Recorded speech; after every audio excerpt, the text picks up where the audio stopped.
Good evening, everyone. I'm Laura Ingraham. This is the Ingraham Angle from Washington tonight. Trump's early power flex. That's the focus of tonight's angle. All right, tonight the Trump transition is abuzz with activity. Not only has he moved with lightning speed to fill out his cabinet and other senior positions, he's preparing for a triumphant return to Europe on Saturday for the reopening of Notre Dame. Now, remember, it was badly damaged by a catastrophic fire back in 2019, and many doubted it could ever really be restored. So it's fitting that Macron invited Trump to the ceremony, because not long ago, that's what all the Euro and American elites thought about him and the populist movement, that they were damaged beyond repair. Well, it's a fitting end to an era that has been characterized by lawlessness. It may just be the last dying gasp of Trumpism. They're dead. They just don't know it politically. We have seen time and again, 2017, 2018, 2019, 2020, 22, voters reject Trumpism. It never gets old. All right. Now, let's never forget their drumbeat, which was meant to demoralize Trump's supporters. Now, after the 2020 election, intellectuals with impressive credentials told the world not to worry, that Trump would eventually fade away.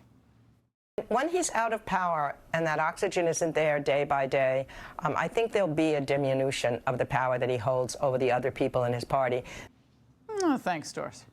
Other academics were sure the grown-ups in the GOP would sideline Trump. I think what we're seeing at the moment is the Republican Party establishment humoring Donald Trump all the way out the White House. And I think they will then make sure that whatever happens, he is not the nominee in 2024. Never will be the nominee again, ever. Well, same deal over in Europe, where even pre-COVID they tried to wish the appeal of populism away, noting Le Pen's setbacks. And later that year, the Trump effect was supposed to transform Europe, but it hasn't. That was that title. Or they cited the COVID-19 pandemic. Has COVID killed off populism in Europe? All of it was wrong. Just like the war hawks were wrong a few months ago, trying to scare voters about Trump. First of all, the world is scared to death of the return of Donald Trump, and it goes back to the 1930s. They worry that we're just going to quit on the world. Doesn't it all go back to the 1930s? They're out of ideas. So, right, Trump the peacemaker was going to be the threat to the world. Now, it's entirely fitting that while Trump's fielding invites and calls from world leaders, Biden is in Africa. Is this what we call a guided tour? And his sense of humor is no better than his sense of direction. We Bidens are like poor relatives. We show up when we're invited, stay longer than we should, eat all your food, and don't know when to go home. But you've been very, very generous and hospitable. Thank you. The guy on the right in the back fell asleep. Now, he said they've been generous in Africa. Wait, Biden was busy celebrating Giving Tuesday with our money. I'm announcing over $1 billion in new humanitarian support for Africans displaced from homes by historic droughts. Now, this seemed to be part compensation for slavery, part for climate change, with the usual bad writing, bad jokes, and bad delivery. As you know, I'm in the final weeks of my presidency. You don't have to clap for that. You can if you want.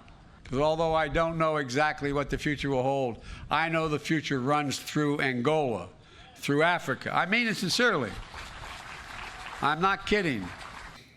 God's honest truth, Dr. Jill. Now, I watched most of this tragic address, and its apologetic, patronizing tone was yet another reminder of why Trump won. Now, although he's all about strategic partnerships, Trump is, with other countries, when they benefit the United States, it's never done with cringy obsequiousness. No, instead, Trump operates from a position of strength. Remember, for years before he ran for president, he bemoaned how politicians let America get ripped off and taken advantage of by other countries. What would you do differently, Donald? I'd make our allies, forgetting about the enemies you can't talk to so easily, I'd make our allies pay their fair share. We're a debtor nation. Oh, boy, he was right then, and he's right now. Why shouldn't we be America first? As we saw during COVID, China put China first. Same in Germany, when German leaders banned the export of its PPE to protect its citizens first. I don't forget any of this. They've always had a strong Trump-like protectionist strain in Europe. Look at their trade policy, slapping exports and other restrictions on American dairy, agriculture, wine, and cars, all meant to protect European farmers and automobile manufacturers. It's Europe first. Now, why should we blame them? We use our leverage, they use theirs. What's the point of having countries if they don't put their own people first? That's always been the point of Trump and other people who agree with him. But listening to Biden today, it sounded more like Angola first. Countries with their hands out love having a weak American president like Biden in office. Remember, they were positively giddy in 2020.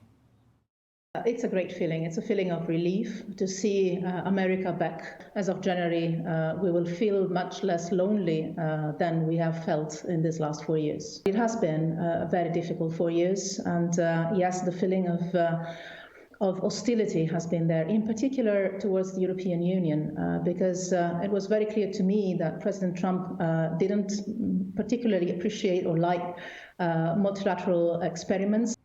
Multilateral experiments, yes, you bet he did not like them, because we always got the short end of the stick. Now, with Joe, though, this is true, is happy because the free riding never ends. And because elites at home and abroad believe we're a fundamentally evil country, existentially racist. They hate Trump's America First approach. Punishment is what they prefer for our middle class, not prosperity. But the truth is, open borders and unfair trade have been a disaster for the average working person.